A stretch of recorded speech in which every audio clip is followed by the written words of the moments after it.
was a very architectural conversation we had tonight. Yeah. What's wrong with us? Got to talk more about bumwad. Neil can go for hours with bumwad. Oh, shut up. Do a whole episode on bumwad. All right. See, all of this stuff, this is how Evan creates the intro to the show. Yeah. Oh, yeah? So this is where guess what I just wrote down? We should stop talking. Exactly. If you don't want to be a victim of the intro... Yeah. I'll have to edit my audio before I send it. I'm still recording. Don't worry. He's got it too.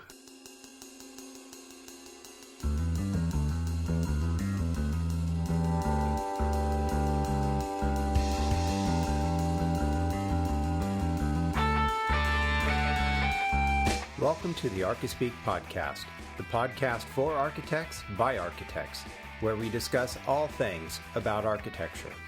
I'm Neil Pan. Each episode, Evan Troxel, Cormac Phelan, and me invite you in on the conversation as we talk about everything in the profession, both the good and the bad. Maybe you're considering a career in architecture, you're still in school, or you've been around the block more times than you'd like to admit. Join us in the studio as we gather around the water cooler and talk about this profession we call architecture. It's time for some Archispeak. I died in South Africa, only outlined my body in Tiffany blue. When I died, I drove right and swam with the dolphins and Lisa Frank and you. So welcome to episode 27 of the Archispeak podcast. I'm Neil Pan. I'm Evan Troxel. I'm Cormac Phelan. And we have a guest. Our first guest ever. This is awesome. It is Mark R. LePage from EntreArchitect.com. And welcome, Mark. Thanks for coming. Hi, guys. Thanks for having me here. I'm super excited to be your first guest on Archispeak. And we're excited to have you. This is really cool. And we've been talking backstage, I guess, for the last year about when we were going to start doing this, and we felt like the first episode of our second season here, episode 27, would be a great time to start, including some guests along throughout the shows. So welcome. Thank you. It's awesome. I can't wait to talk about a bunch of nothing. That's right. All right. That's our goal every week. That's what we're here for.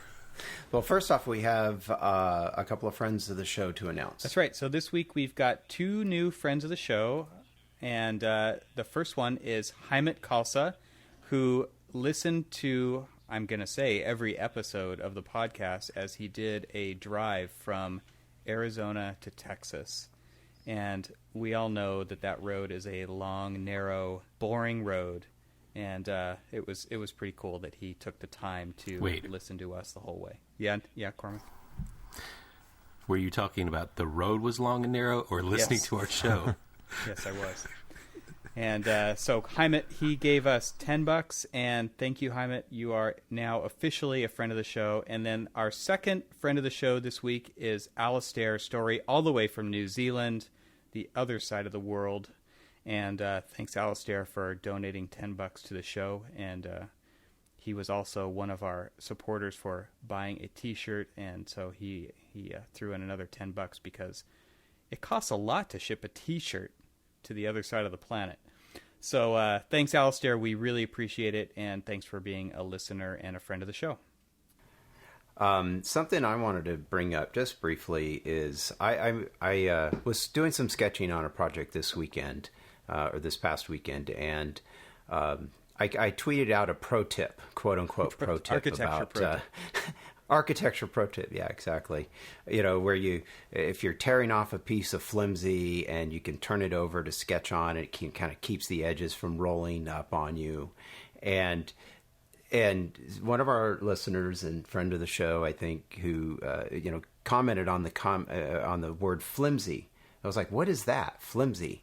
And so anyway, I wanted to just ask you guys, first off, if you have a color preference, and then what do you call flimsy or trace? I have a list here, so I'm going to read off the list. We should take a poll. You guys tell me. Take a poll.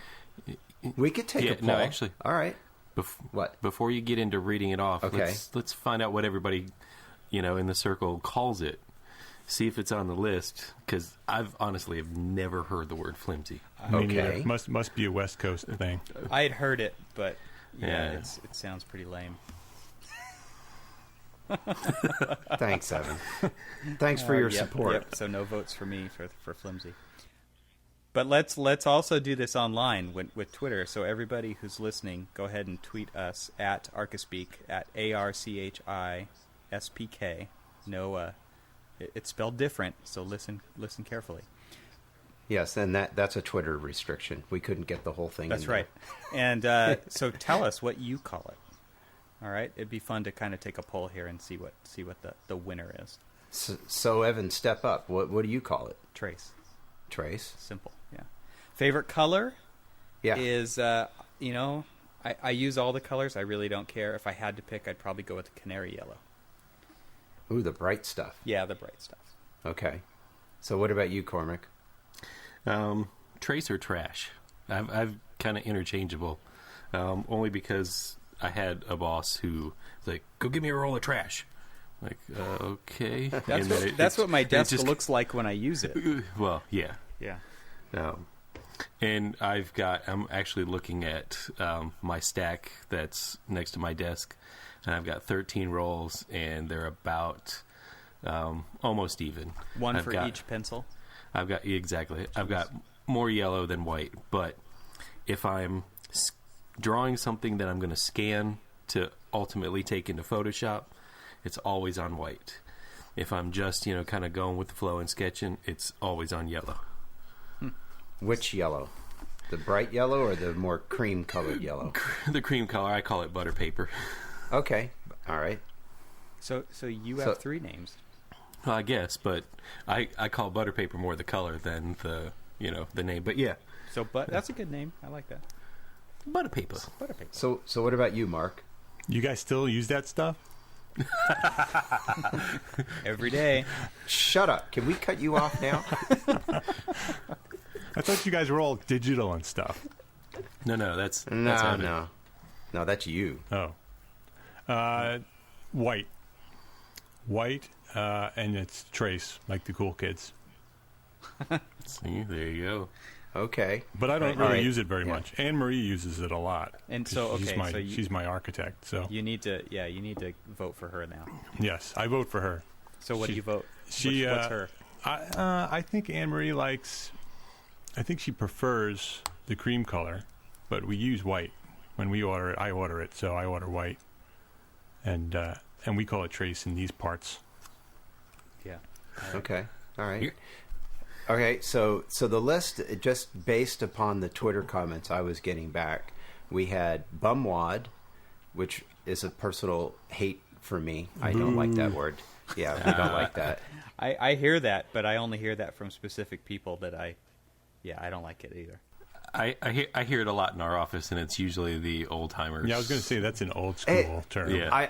Because where I first heard that was not that there's anything wrong with that. Right. No, not at all. No, you're not talking about me. Yeah, absolutely. Oh, yeah. Was my first boss, and he used that term, but that was centuries ago. But then I heard also from people trace, butter paper was somebody referred to it that way. Trash. I don't get that one. But Cormac said that one, yeah. I know, Yeah, which surprises me. Flimsy, that's one I have used before. And then sketch is another one. Just sketch paper. I've heard that term too. So I think another interesting thing would be to add to the list here. What else is it called? That would be something to people can tweet us about. Absolutely. That'd be cool. And I've gone back and forth. I started... I don't know if it was like one of the first offices, the first guy I worked with. I mean, he had that real bright canary yellow one, and I used that for a long time. But I've gone back and forth. I've used the cream-colored yellow. I've used the white. And for scanning, what? Well, I was going to just say for scanning, it really doesn't matter because I can always remove any background in the scan or afterwards in Photoshop, and it's no work. It's usually it is. when I use the cream colored one, when I scan, I don't scan in color. I'll scan in grayscale, and the cream color background just disappears. Right, And I only get the line. So it's like I don't even have to actually do any steps to physically remove it. It's just gone. Sometimes there's a little hint, but right, and that's I've got a tutorial on my website about that. Oh, ooh! We'll put a link in the show notes. And your URL, your website is getmethod.com. You know, every time you say that on the podcast and I'm not on the air with you, I say, "Tell them the URL." It's in there. Yep. It's under my Photoshop tutorials and basically how to clean up dirty scans in Photoshop. So yeah, I'll give you a link in the show notes. Another reason to subscribe to show notes, if you go to our website, you can... How do you do that? You can go to archispeakpodcast.com, and on the right side of almost every page, you can just sign up to get the show notes delivered to your email box the day of the show. And I'll have a link in there for that. And if you're in New Zealand, our one listener there, it'll show up on Monday. Yeah. For you. And not on Sunday. It actually might even be Tuesday. I don't know what day it is over there. They're like it living in the future or the past. I don't remember. I don't know. Maybe Alistar can tell us. Yeah. When we post the show, when it shows up for him. Yeah, that would be good to know, actually. That would be good to know. I went to Australia once, and I did feel like I traveled through time because it took me 24 hours to get door to door. But it was like the day behind. I can't remember. It was a crazy trip, so it was very cool. Hey, anyway, Neil. so it sounds like everybody here votes for Trace. Neil, I'm good with that. I'm totally interchangeable. I don't know where flimsy came from. It's just a term I've used before. So, what'd you guys used to call your animal hide when you were drawing on that? The what? Excuse me? I thought we were keeping this one clean. Cave walls. Okay, sorry, cave walls. I don't know, Cormac. You tell me what you'd used on the cave walls, and I'll tell you what we used on the animal hide, okay? How's that? Okay, so this is something funny. I notice every time that we have a new intern in the office, when one of the elders says, and I think they do it on purpose, it's like, go grab some bumwad and meet me over here at the table. What? They look at you twice. You just see the look in their eyes like, oh, okay. And they kind of walk away in a daze.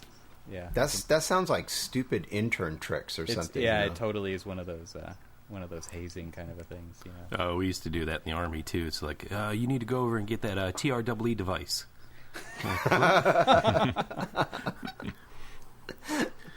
And can I put a link to the show notes on what that is?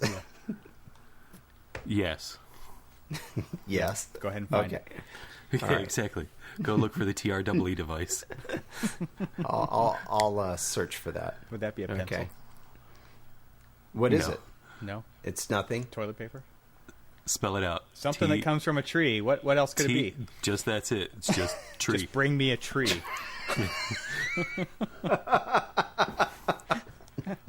Hey, I was trying to take it to the next level. We used to say things like, go and get a box of grid squares, those kind of things. Just things that you can mess with a private about, Nice. Intern, private, same thing. Good times. Good. All right, so tonight we're going to talk about habitat. Oh God, I screwed it up earlier too. Habitat for Humanity. Yes. You just got a bunch of people really excited. Yeah, I did. That's not what we're talking about. We're not good. Sorry. That's another episode. Tune in tomorrow. No, habits for success. So Evan, you had some ideas, and I know Mark, you did too. So take it away, Evan. Well, one of the things the reason I was thinking about this topic is because obviously we have Entree Architect on with us, and one of the things I think Mark talks a lot about is building a successful business. So I thought it would be interesting to talk about in architecture as a general topic. Whether you're in school, whether you're just thinking about architecture, or or whether you're trying to get a job, or whether you're actually in the profession, or maybe you've been in the profession for a long time, what are some of the habits that you have seen that make a difference to being successful in this field of architecture? And so, the first one that I can think of, because this is kind of drilled into us when we're in studio, it's something I would have never thought of before architecture school, but it was basically a war on sleep. Architecture, for the most part, is people love to brag about how they haven't got enough sleep, how they did all these all-nighters. When we're in school, it's like no time for sleep, got too many projects, the deadlines are crazy, and it doesn't matter what age you are.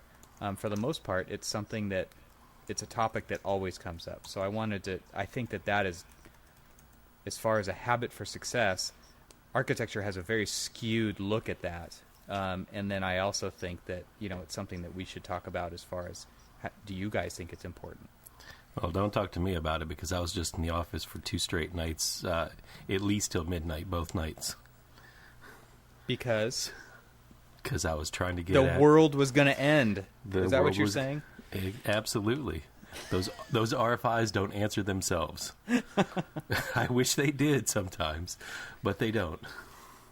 So I mean, why is it that this business is, and I would probably draw a parallel here to students who are doing medical stuff too, where they're working 24, 36-hour shifts, and then they get a couple days off, or nursing. What is it with these professions that shun the idea, or do you want a healthcare professional taking care of you when they haven't had sleep in 24 hours? Are they making clear decisions? Are we making clear decisions for our clients to meet these crazy deadlines? And then in school, same thing. Yeah, I think in school it's sort of part of the culture. I think it was a lot worse probably when we were in school. I know that currently the AIAS actually has a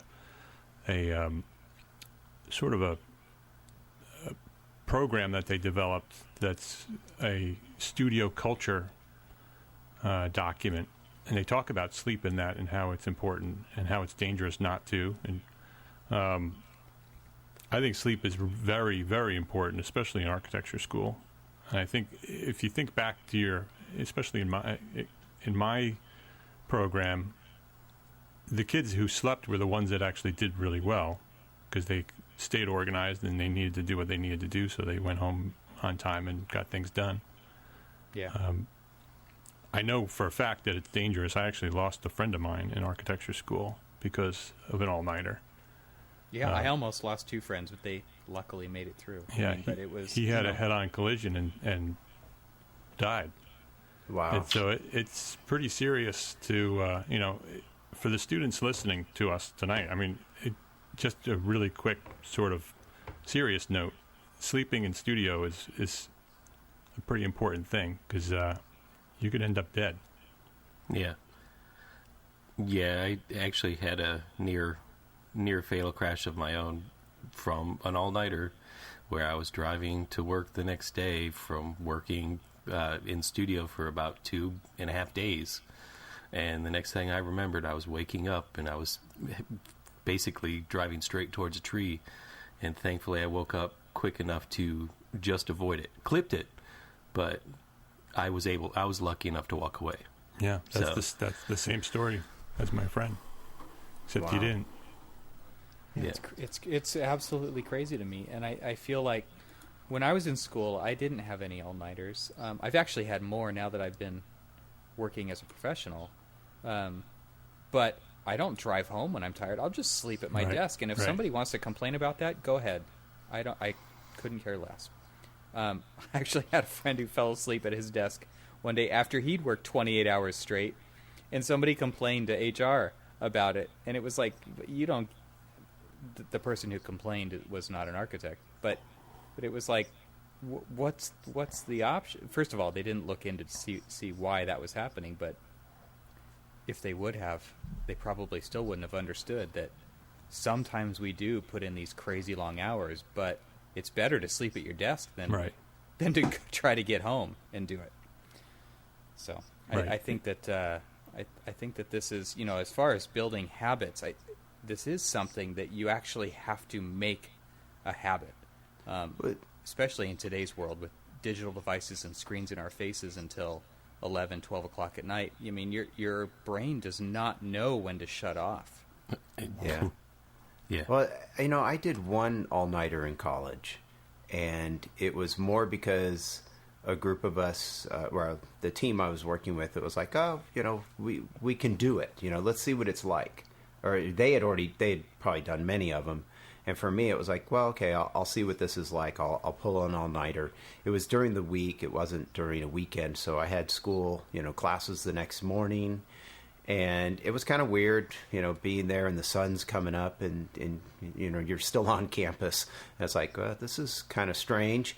But what I found was I was pretty much wiped out the entire next day. Yeah, kind of messes everything up. It messes you up. You go to your other classes, you're falling asleep in your classes. What I found was it wasn't worth it. Yeah.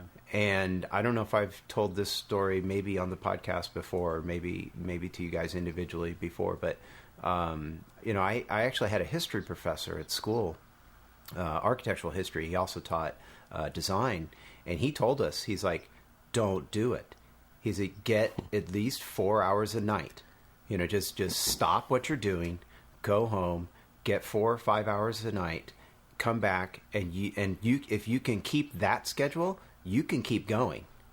I mean, you can keep working for day after day after day if you're only getting those 4 or 5 hours a night. But if you pull one all-nighter, you're going to wipe yourself out for a day or two, and then you're useless. Right. So if you want to stay more productive on a more consistent schedule, get those hours of sleep. I'm not talking 8 or 10 hours of sleep at night. But if you can manage the 4 or 5, you can do that all week long. All right, so I'm going to tell you a story that you guys are going to cringe about. So I went from the Army to, I don't know if your programs had a summer option program for transfer students. Yeah. Where basically we had, so it was, for those who don't know what it is, it's just basically you take your full first year of architecture school and roll it up into a summer.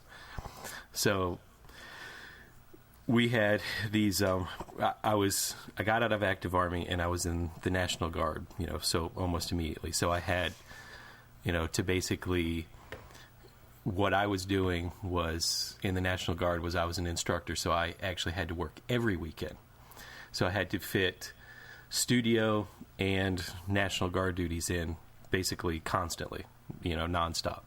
So for me to be able to get all of my work done that everybody had, like the weekends and all of that other stuff, when I didn't have the weekends, I worked 5 days straight. Not 1 ounce of sleep. And, I mean, Wow. So how do you do that? So what you're saying is physically that's honestly, not a habit for success. Well, okay, so that's not a habit for success. That's actually a habit for, self-destruction. Yeah. How did I do it? Now, understand that this is 92. I had just gotten out of the desert, so, this was Desert Shield, Desert Storm, time frame of life. And we had to stay awake. We had to stay. So I learned how to stay awake. Wow. And honestly, for about a good decade and a half, I honestly couldn't sleep more than 3 hours a day. It was physically impossible. So you made for me. another habit, yeah. So I made, so that created a bad habit in itself. I wish I was more productive in in those waking hours, but I was just unable to sleep more than 3 hours a day. And so I was just like, if I'm only sleeping 3 hours a day, then, I can go without it. And I did on numerous occasions.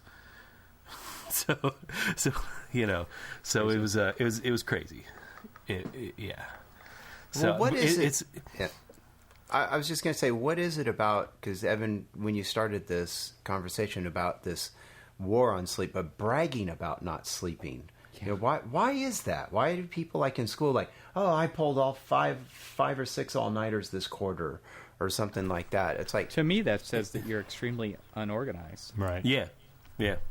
I mean, you know, whereas my case, I was literally trying to fit 2 jobs into 1 week. Yeah. You know, so Yeah. mine was more of a necessity thing. I trust me, I would have loved to have slept, and I would have loved to have, you know, had developed a culture of being able to manage my time. And I think that's, you know, I think, Neil, you're right. I mean, Evan, you actually said it. I mean, it's important to I'll take manage well, but I mean, it's extremely important to manage your time. And, you know, these all-nighters and stuff basically mean that, you know, you're not really, you know, you're doing the project an injustice. You know, you're doing, you know, the client injustice, because what you're doing is you're I think we talked about this before, is that you're not truly tracking what it takes for you to complete that job. Yeah. right. And so you're just throwing time and all this other stuff in it. And And you're probably not giving your best work, right? I mean, exactly. And exactly. so, again, you are doing a disservice. Exactly. You know, and it's weird, this little kind of rite of passage, you know, that, you know, it's like, oh, I didn't sleep for 5 straight days, and look at how cool I am. It's like, no. Yeah, it's totally screwed up. Yeah, we should abolish that. And you know and I guess part of the thing one thing I like about the stuff that you've been writing lately, Mark, is when you're saying, you know, it's up to us to design the future of the profession. Right. And it's things like this that I want to abolish. Right. And we have the power to do that. Yeah, I think students can do that. I think students that the older students in studio should start doing that now, so they can sort of change the culture for the younger students. You don't have to ask permission to do this kind of stuff. Yeah, exactly. What about the professors who expect or demand that you spend? You know, I mean, we had professors who... They can't demand that. They can demand that you do a certain amount of work, but they don't have to demand... They can't demand when you do it. Yeah. Well, I don't think there's too many that are demanding that you stay up all night. Well, you know, I had a professor in that summer option program that they used to come to studio to check on your work at midnight to make sure you were there working and, you know, what you were doing and all that other stuff. I mean, so it was like you were expected to be there. Really? All the time. Do you think that happens nowadays with the way that people I hope not. can report that stuff? I don't think that happens anymore. Okay. I don't well, either. I had a professor one time, and this was the night before our crit. He came he told us this. I mean, this was part of the plan. He said, I'm going to be here at like 8 or 9, I forget, and I will shut everything down. Yeah. That is the deadline. I want you all to get a good night's sleep before your crits, and I'm not going to let you work all night before the crit. So, and he did. So he showed up at 8, 9, ushered everybody out, locked the doors, and said, okay, we're done. See you guys all tomorrow. Yeah, I know now at Cal Poly, they make students turn in their thesis project at a certain time, and they don't do the presentations until several days later. Oh, is that right? Yeah. Okay. So everybody has a deadline of when it gets turned in. But unlike when I was in school, where I was out in the courtyard rendering in my dad's van on my computer until 15 minutes before my presentation, up all night, that doesn't happen anymore. You have to turn it in, and then there's mandatory time off so that you can study for all of your other classes and take those finals before you do your final presentations. I like that. Yeah, I think it's smart, and this is just one of those things. And the other thing that scares the crap out of me is, you know, when we were in school and we were building all these physical models out of basswood and stuff, and people were using power tools at 4 a.m. and it wasn't until someone got seriously hurt that they had a curfew on power tools. And they even had to make a policy that you can't even bring your own power tools. You have to use the wood shop. Well, the nice thing about that was the wood shop got locked up at 9 p.m. Yeah. Right. I worked in the wood shop throughout college, and we actually closed it up at 7. Yeah, you know, kind of pissed everybody off that they couldn't use it, but, you know, the one thing that the guy, you know, the actual, you know, guy who ran it, he he was adamant about safety, and he was just like, no, you guys have been up all night. I've seen people lose fingers. It's not going to happen. Right. Wow. Let me pose this. And maybe it's not necessarily that it's this rite of passage or anything, but if you think about how, the demands in the profession of, you have a client meeting, they say, okay, I like all of this, but I want to make these changes. How quickly can you do it? So, you come up with some unrealistic thing. Oh, I could have it in 2 days, Or someone else does on your behalf. Oh, yeah, yes, yeah. That's and awesome. they're like, and you're demanded to turn it around almost immediately. So there's only one way for you to do that. Yeah. Something's going to have to give, and what is that thing? Sleep. Okay, but Mark, comment on this too, because what I've started to do more often is that, yes, I could probably turn around some changes like that in a day or so, but I know that I've got other things happening, or like today, my daughter got sick at school, so I had to go pick her up, and poof, there went my afternoon. So if I had told somebody you were going to have something tomorrow, I would be doing it tonight. But what I've started to do is give more, it seems kind of crazy, but it's like, okay, if I meet with somebody today, like I did, it's like, okay, yeah, I'll have that for you by the end of the week. And even though it may only take me a day or a day and a half or something, it's like all those other things that come up is going to take me more time. So by saying the end of the week, I can reasonably get it done in amongst all the other things that I will end up having to do. Or my daughter gets sick. Okay, boom, I've lost some time. Do I have to stay up tonight? No, because I told them realistically, end of the week. Well, and they're not upset because they don't know. Well, that's the thing. Is, if we're talking about habits for success, that's a good habit. Establishing realistic deadlines and boundaries. Well, Mark, in your practice, how do you handle something? I mean, what do you tell people when that sort of situation comes up? Do you give them more time that you really know it will take you, just so that you can fit other things in between? Exactly. I under promise and over deliver. So okay. I always try to set expectations with a client and let them know what's going to happen and how long things are going to take. And I always give myself a lot more time than I need to. And then that way, if I finish it early, I could submit it early. And then they're like, well, hey, this is great. This is much earlier than I expected.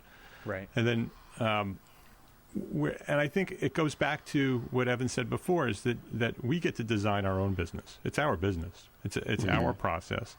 And most clients haven't gone through this process before, so they don't really know what to expect. So when we set unreasonable deadlines for ourselves, it's often self-imposed. It's us trying to be superheroes, trying to make the client love us, and they don't even know the difference. If you got it done, if you told them that it was going to take a week and it should take 2 weeks, they're not going to know the difference. They're just going to know that you missed their deadline. And if you told them 2 weeks and it only took them a week, then you're a superhero.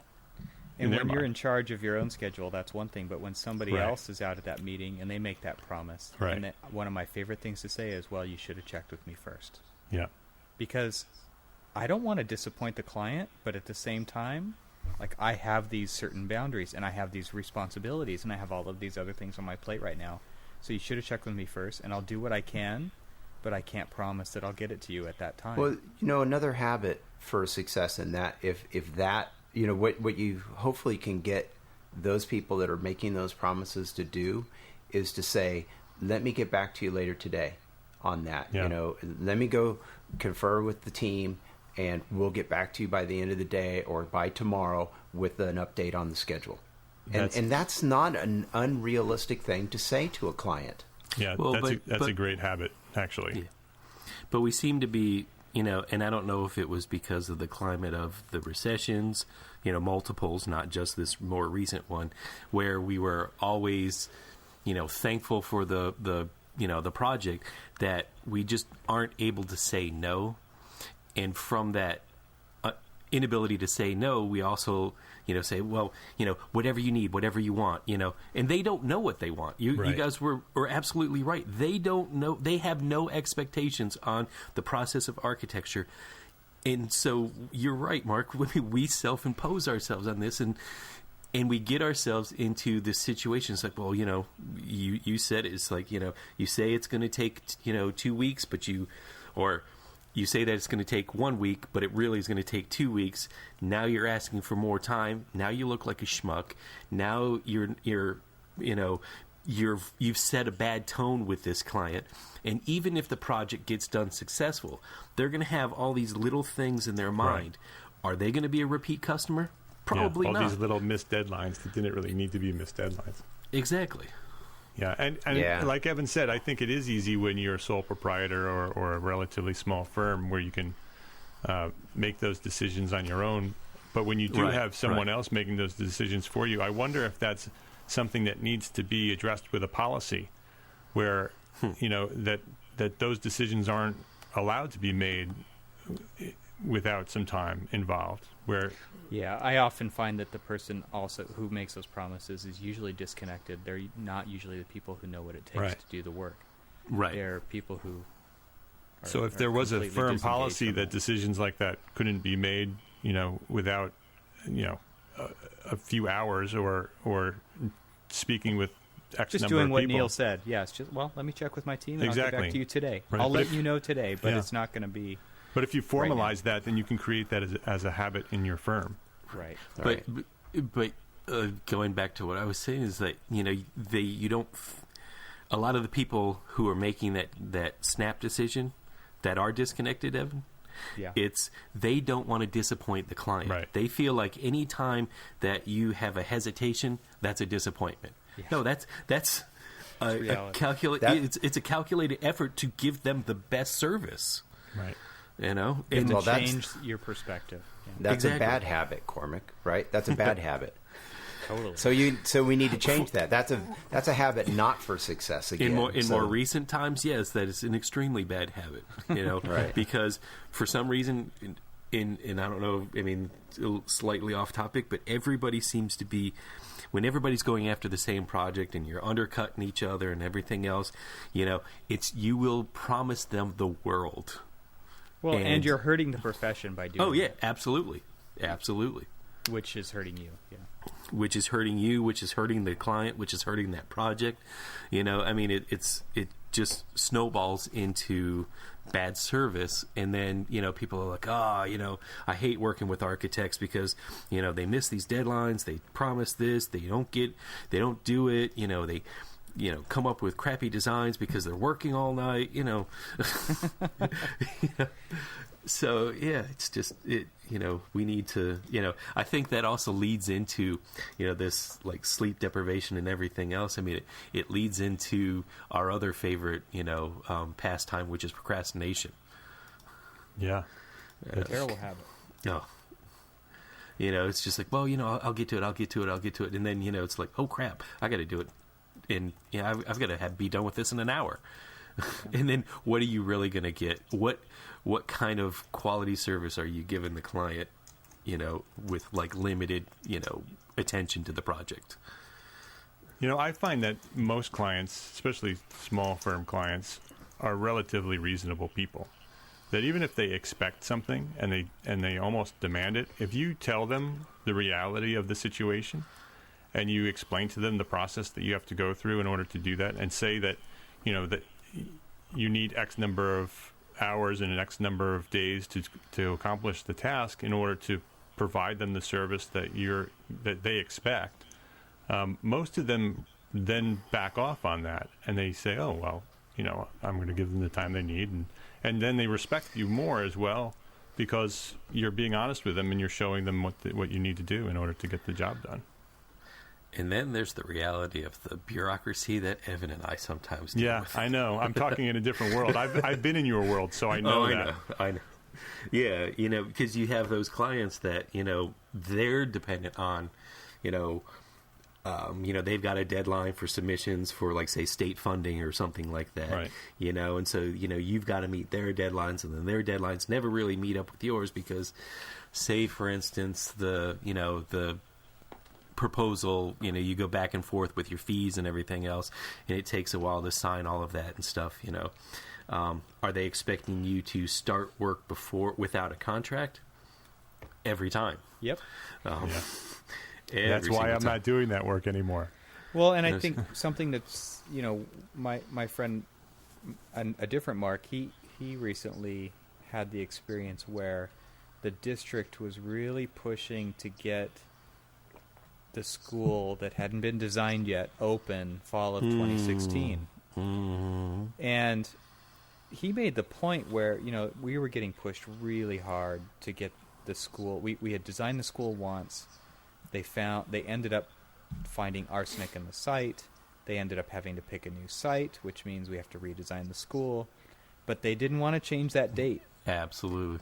And it's like, you have to hit the date, you have to hit the date, you have to hit the date. And it was like, okay, well, if we just step back and look at this objectively, if we turn in a crappy project because we had to hit this date, right, they will remember us forever. Oh, yeah. But people will absolutely forgive and forget right. if you're 6 months late on delivering a project of this scale.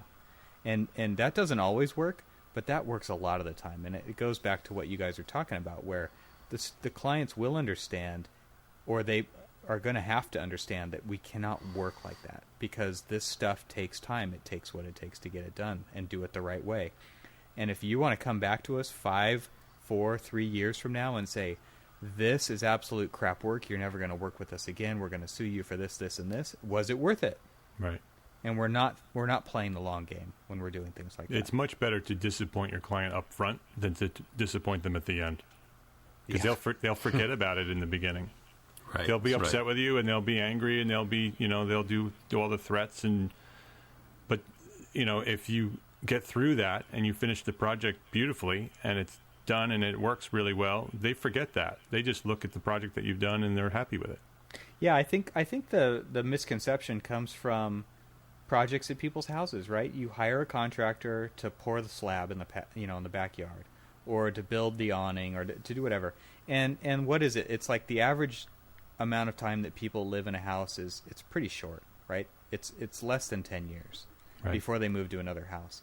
And they're not thinking of these projects at this scale that need to last 50, 60, 70, 80 years.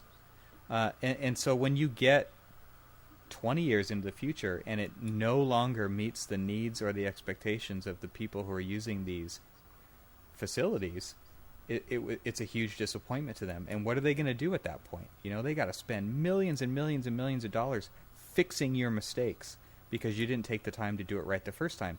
And maybe that's not in your control, in fake quotation marks, but it's only because you didn't say anything.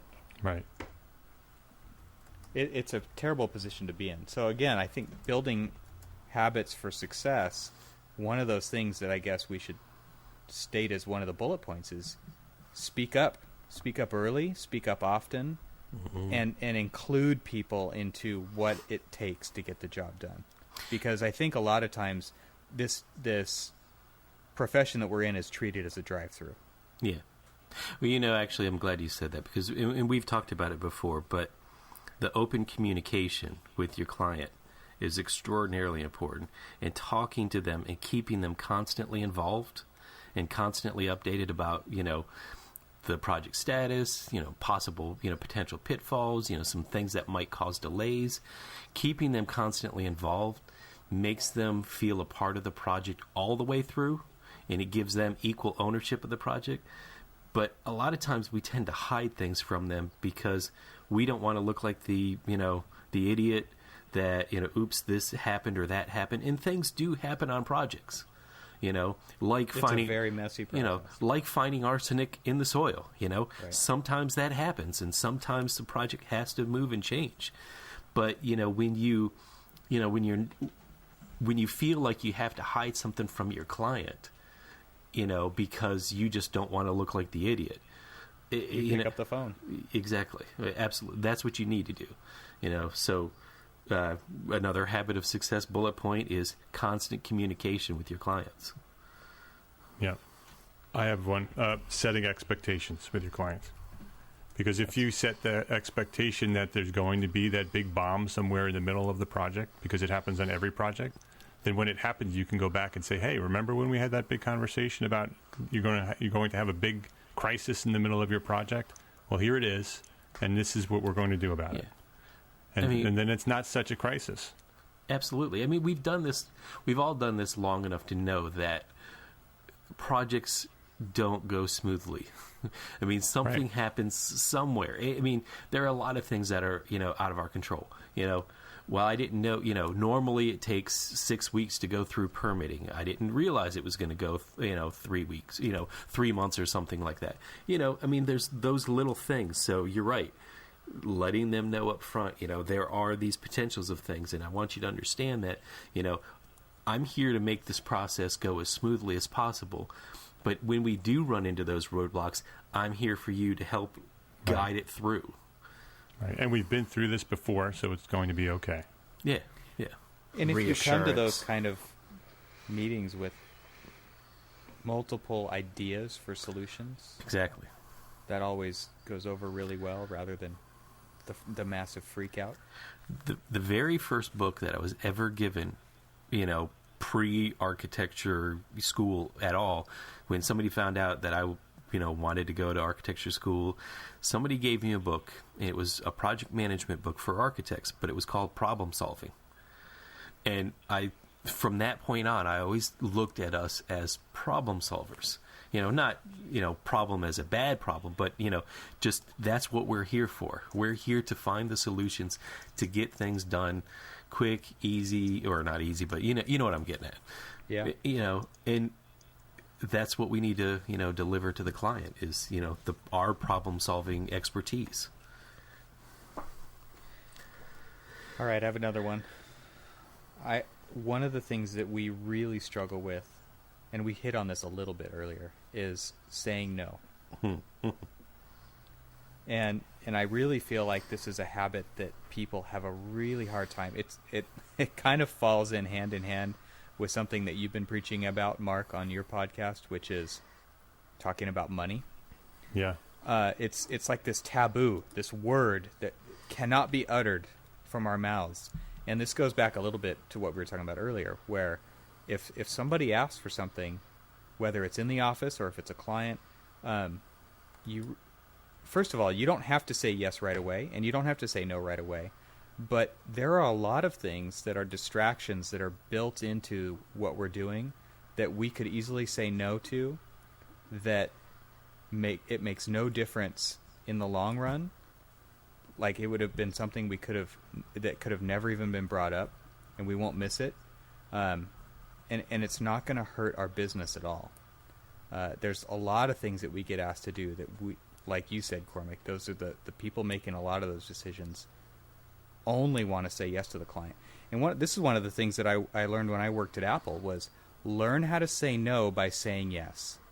And there's a lot of ways that you can say yes to a client that is completely different so that they don't have to hear the word no, but you're still not going to promise to do something that you shouldn't or couldn't do. Let me ask a for instance on that no or that mindset. Say you've worked with a client. This is a for instance, not an example that I've lived through by any means. Asking for a friend? Yeah, asking for a friend. Okay, we've had this situation, I'm sure all of us have had this situation in our careers, where you've worked with a client before, and they're good clients, in fact, great clients, and any client's a great client, but the return clients are sometimes greater. God, that sounded stupid, but anyway. But that's another Cormacism. Yeah, but okay, so you give them a proposal. They've got a deadline that you need to meet, and you go back and forth with it, and they're expecting you to, start working, even though it's going to take 2 to possibly 3 months to negotiate your contract and stuff. do you say no money, no work? Or do you say, well, you're good for it. I'm going to convince, not only my staff, but also my consultants to go ahead and start working on the promise that we will eventually get paid. Because we do that to ourselves a lot as a profession, because we can't say no. So I just want to get your take on that, because it's something that we do to ourselves all the time. Well, for me, it's we're in different markets, but I say no all the time to situations like that. We won't work without a contract and without getting an initial payment. We won't do pre-design stuff. We won't do, show me a design and then I'll hire you. We won't do any of that. We're lucky to be in a very thriving market, though, just outside of New York City. So I know that other firms don't really have that luxury, but we've worked hard to build a reputation and to build a strong brand, and so we have a lot of work coming in, and so I can say no to clients like that. Cormac, let me give you an example Okay. of not necessarily saying no, but going off of what Mark just said. I've been on, and I've started to change this with my own small practice, which, I'll get a call, I'll go meet somebody, and they'll start talking to me about what they want to do, and me just kind of being the gregarious architect, just, I think you can, you could probably do this, and you can move this over here. I talk through the whole damn design, and then I never get around to, I'm going to send you a proposal, and then I never hear from them again. Because, okay, they got their answers, and I've never even had to say no, because I just gave them all the answers, and I didn't even get the job. So recently I've been going, when I go to people, I listen, and you could probably do that, let me get you a proposal, and I can start some design work for you. But no, I'm like Mark, it's a different sort of market than I know you guys are in, but I'm not going to do work for without some sort of payment. Well, we do. I do share a lot of information at my interviews, though. What you just described, I do that a lot. Well, I mean, but because that sort of pre-qualifies you as an architect to show them that you know what you're doing. Exactly. I mean, that's fair enough. It's the catch-22 of you are trying to tell them, why you're qualified to have this job. You're selling yourself. Right. And then, unfortunately, Neil, if they're walking away from you because they got the question, their question answered, you probably didn't really want to work with them anyway. Right. Well, that may be true, but trying to take a different tact and approach to it, not necessarily giving them the design up front, but more of agreeing or saying, yeah, you could probably do this or this, and I can design that for you. It's more kind of changing the conversation a little bit and following up with, do you want fries with that, right? It's like, bam, here's your proposal with that. And then you can hire me to do some design work for you.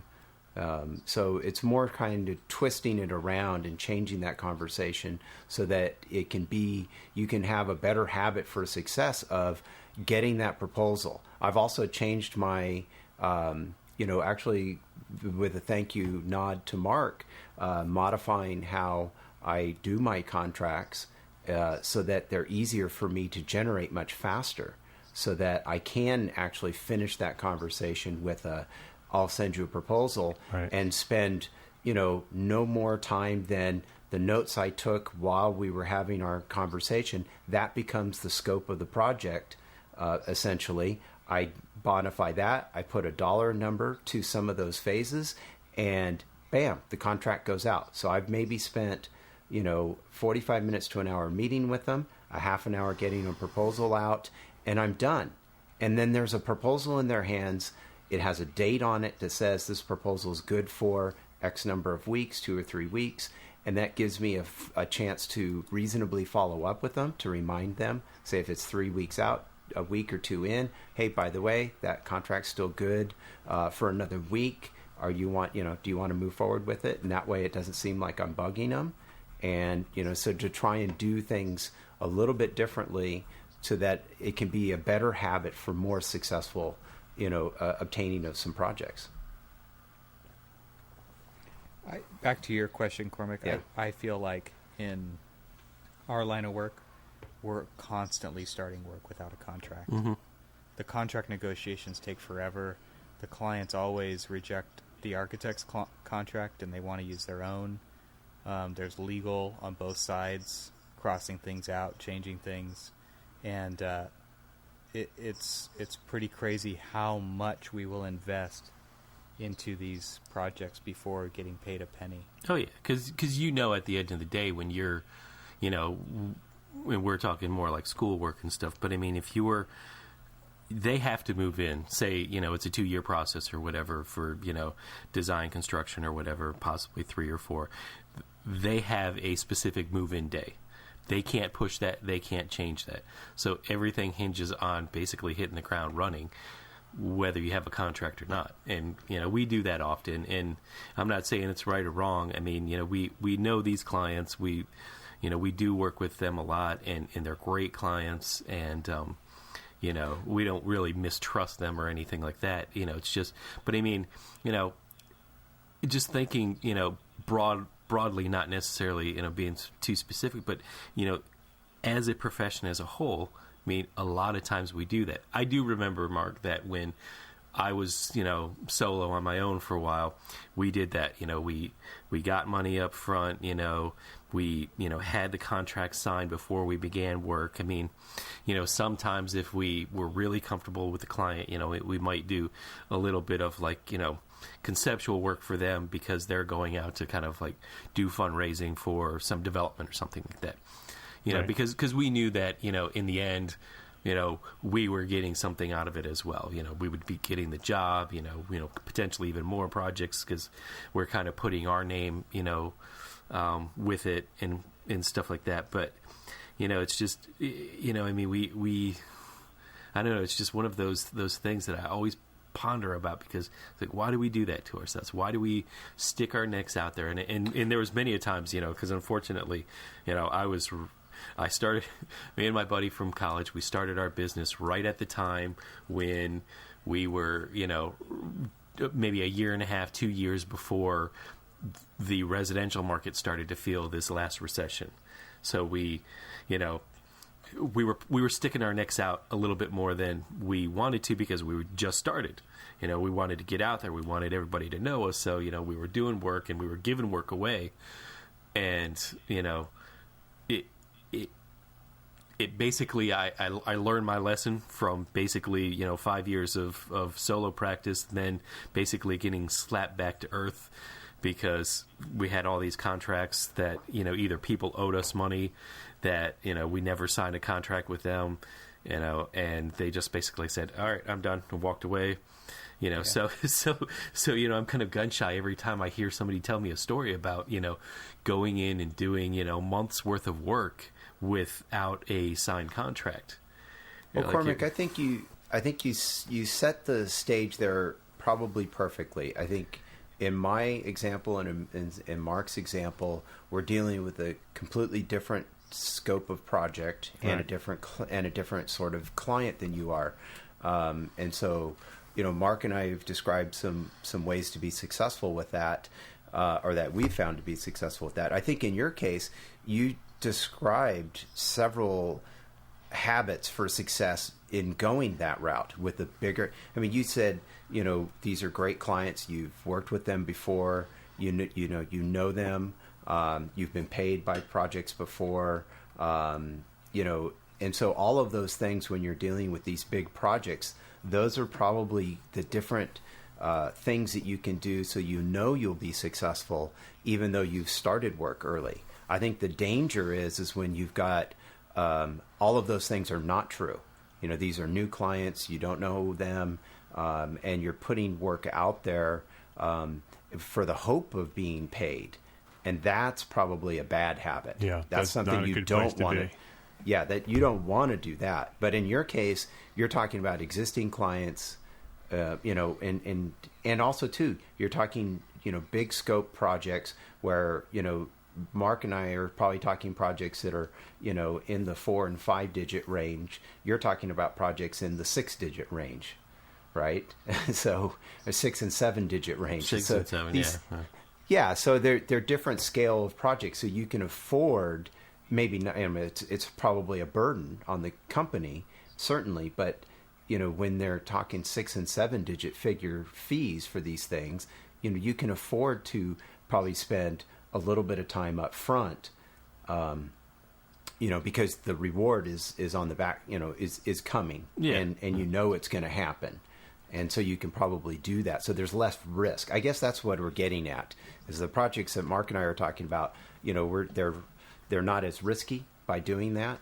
And I think what you're describing when you were on your own is you were being very risky. Yeah. And that's just a bad habit. That's Well, that's even if you're a brand new firm. You don't want to set your client's expectation that A, your time is not important, and B, that you're not worth the service that they're paying for.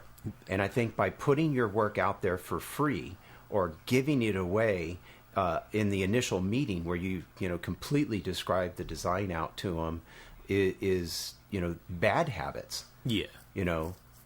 That you're setting for yourself. Well, I can say in hindsight that, a lot of it was just, naive. I was completely naive in the way that I approached business and kind of perceived, clients as,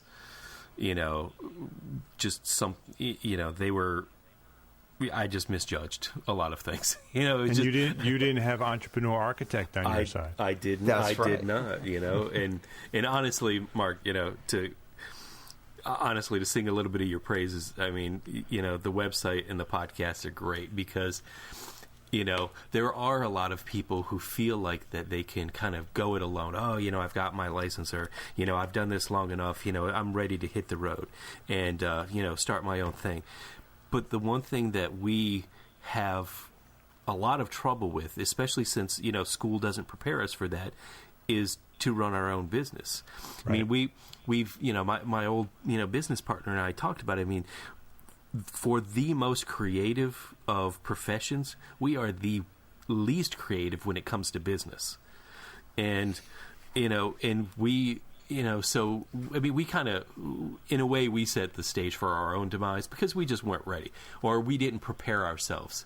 And, websites like yours, it's a fantastic tool. And I definitely suggest everybody who might even remotely be thinking of going it on their own, hit Mark's website, reach out to him and just, listen to all of his podcasts, and you'll learn some valuable tools. Thank you, Cormac. I appreciate that. Mark, go ahead and say the URL since yes, you mentioned say the that URL. earlier. It's say the entrearchitect.com. Thank you. Since you said you were screaming at Evan, you never said the URL. I'm softball. There it is. Thank you very much. Put it right up I wanted to, but I didn't want to overstep my bounds. I'm a guest here. here. Oh no. There's well, you're a guest here, but act like us. Just blurt out whatever you want. And don't worry, it's going to be in the show notes as well. Yeah. Well, I guess we talked about three or four different things that would be good habits for success. I guess the important part is to make those things habits. Mm-hmm. If you want to be successful in architecture, coming from people who do this all the time, these are things that will help you get successful in this business. I can't emphasize enough getting enough sleep. It makes you appear and actually be smarter when it comes to your business. Saying no to people, you have to practice that. It doesn't come out naturally to say no, but you have to say it when it's right.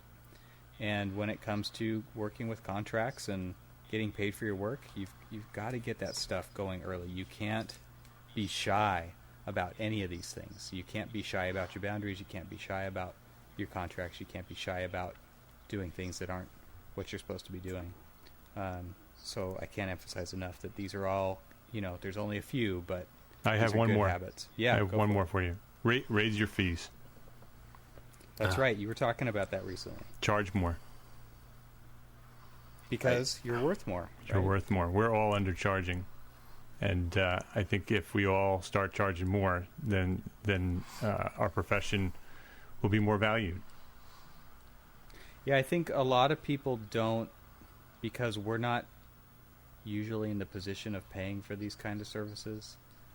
But every time we have a legal issue or something, we pay for them, and nobody questions when that comes up. I think you're right. It's the kind of thing where you're providing such a huge value to your clients, and if you're not confident in the value that you're providing to them, then you're not going to charge enough. So we need to be a lot more confident about the value that we're providing to clients. That's a very important point. Is that if you're going to charge more and you're going to raise your fees, make sure your value is commensurate with that, and provide something exceptional. Exactly. And make sure you're worth it. Let me give you a quick example. Working on this kitchen and living area remodel of this house, and it's a little complicated, but so the premise here is that these people have been thinking about doing this for several years, and to them, they haven't been able to figure out how to make this work.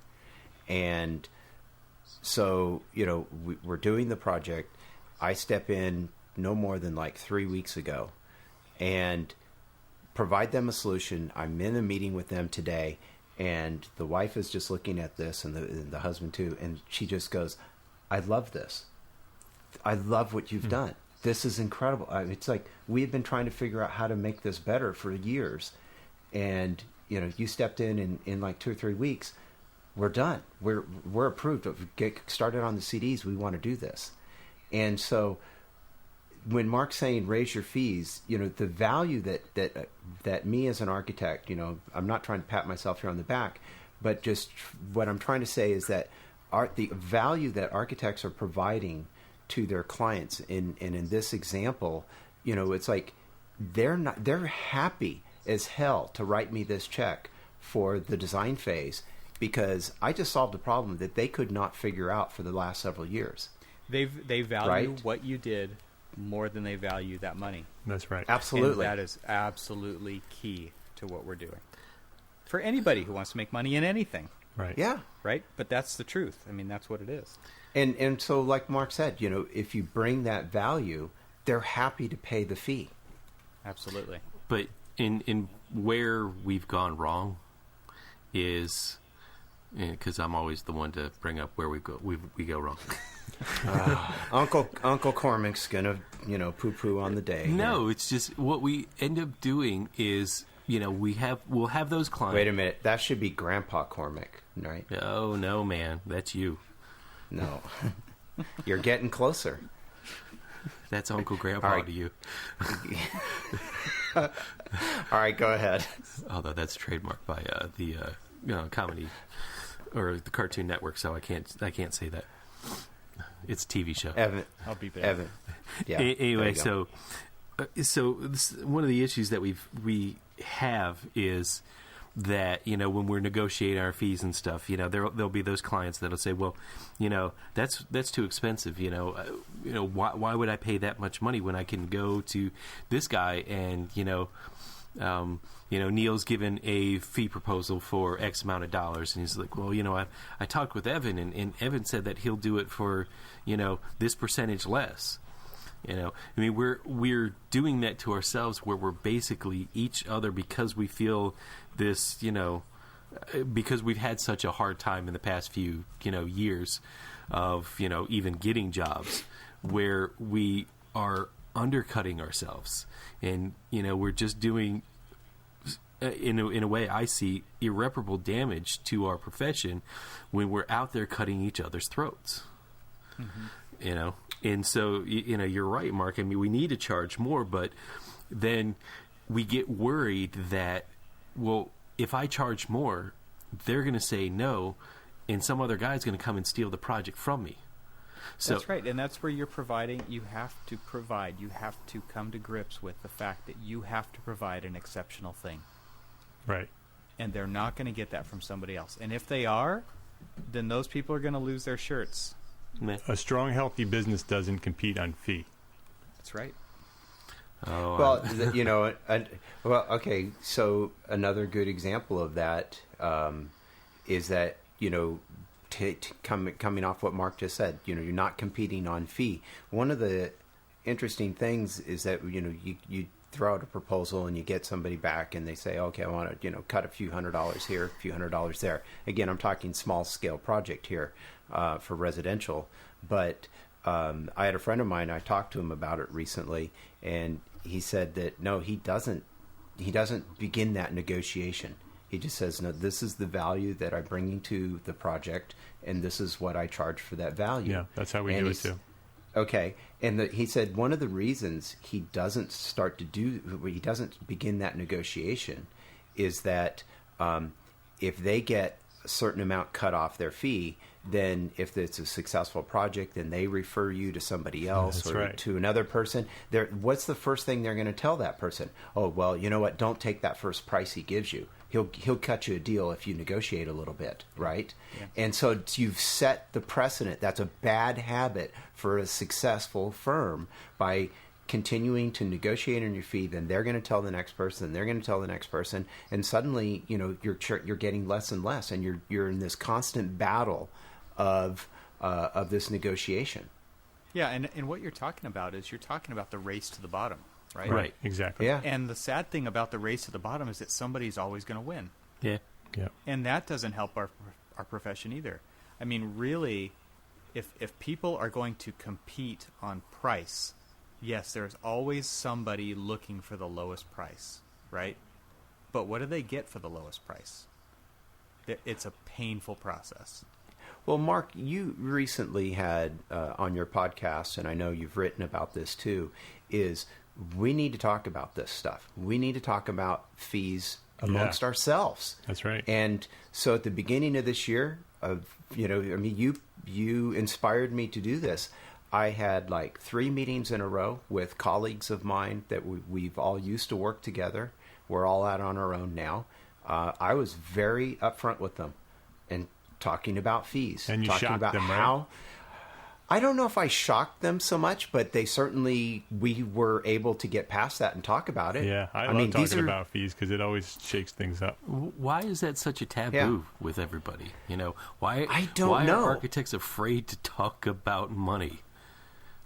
Well, part of that case, at least for us, is we all live in the same vicinity, and we do kind of compete against each other in that sense. But at the same time, it's like, you know what? I am tired of being not successful. So damn it, I'm going to find out what my friends are doing that are being successful, and I am just going to ask the questions. And if you all work together and help each other become successful, then you all become successful. Fortunately, Mark, that is exactly what happened. Yeah. And I'm thrilled, and I want to thank you for, kind of inspiring me to do that, because it's proven to be successful, and it's so far been a good start to the year for me. You're welcome. That's the entire mission behind Entrepreneur Architect, is to share what I know and encourage others to do the same. I feel like something that a lot of us deal with kind of on the same level as what you're talking about there, Neil and Cormac, is if you see someone else's business that you like, you should absolutely copy it. We need to get over the fact that there are things that we feel like we tell ourselves, oh, I can't copy that. Because the fact of the matter is, and I know that Mark believes this too, because he tells everybody exactly what he's doing, is that you are going to put your own spin on everything. It's just natural. And you are not going to copy them exactly. But if you start to look at the way businesses that are successful are operating, the way that they're handling projects and clients, if you imitate that, if you copy that, and you're going to put your own spin on that, you're going to start having more successful projects, and you're going to have a more successful business, and we shouldn't be afraid to do that. I mean, really, if we want to raise our game, that's definitely something we should be doing. And you should be applying other industries' business models to architecture. There is not a prescribed way to do this. See, because at the end of the day, with what people like Mark are doing, is if you're enriching the profession, the architecture, I mean, just the actual what we got into this to do is to create buildings, they actually become better too. Because everything about your business translates into the work that you do. And, you're going to strive to do better work to get that better fee, to deserve that, the better value, providing the better value and all that other stuff. And it's, which project and it's a win-win. Which project's going to turn out better? The one where you're excited to work on it because you're making a decent fee and the client's all involved, or the one where you're every minute that you're toiling away at your desk because you're getting a crappy fee and you're bad-mouthing the client the whole time and the project just sucks and sucks? Which one's going to turn out better? Oh, yeah. Right. I mean, I can tell you which one you're not going to get a referral from. Oh, exactly. Right? Yeah. I mean, the adage of you get what you pay for is very, very true when it comes to architecture. Yep, I agree. Well, I think that's a wrap, guys. Sounds good. Well, that was All right. fun. We should do that again sometime. Absolutely. We will. So if you have questions or comments, visit the website at archispeakpodcast.com. We have links to our Twitter accounts and our Facebook page where you can join in on this conversation and others. And please, if you've got comments about this or you have your architectural horror experience of the week, call the Archispeak Podcast helpline at 415-484-8496. Or And, how about a success? Or a success. Not just your horror story. Well, the horror stories are more fun, but, give us a success story. Absolutely. Yeah. And also don't forget to leave a review on iTunes. We especially like those too. And thanks for Mark. And thanks for Mark. Absolutely. Yes, thanks Thank for you, Mark. joining us. Thank you. Thank hey, you, Mark, guys. where's the best place for people to find you? You can find me anywhere at Entree Architect. You go to Twitter, Entree Architect, Facebook, I'm there, or entrearchitect.com. And before I go, I want to thank you guys for everything you do. I think you guys are doing a tremendous service to the profession in these conversations, sort of doing very similar things that I'm doing, is kind of just opening up the communication and talking about the things that people don't talk about. And I think you guys do a fabulous job at it, and you keep us all entertained while we're doing it. So thank you. Thanks. We appreciate that. Yeah, thank you. A group hug here, guys. Yeah.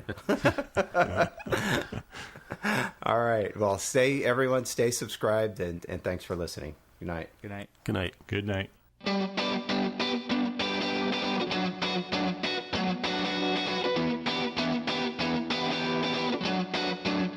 I used to shy away from the stampede.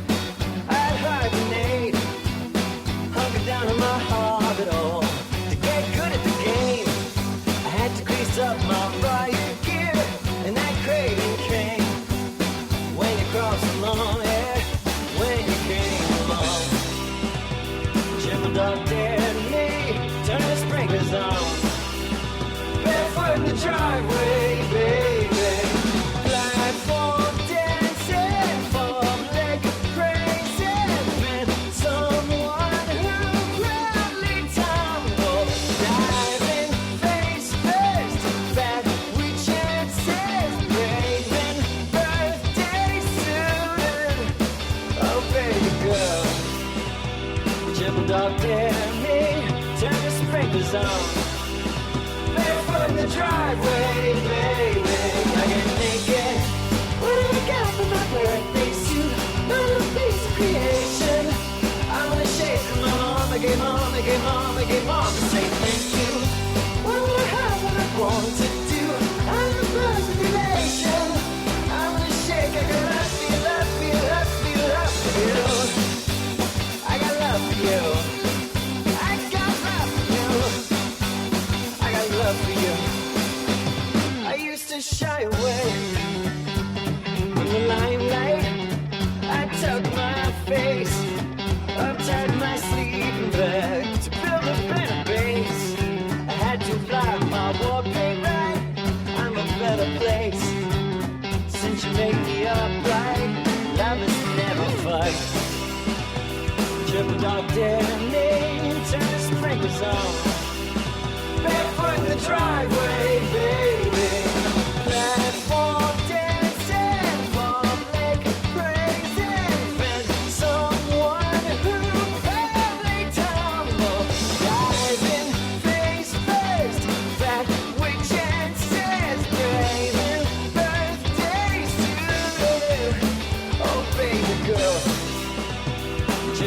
damn it, turn the sprinklers on. Barefoot in the dry.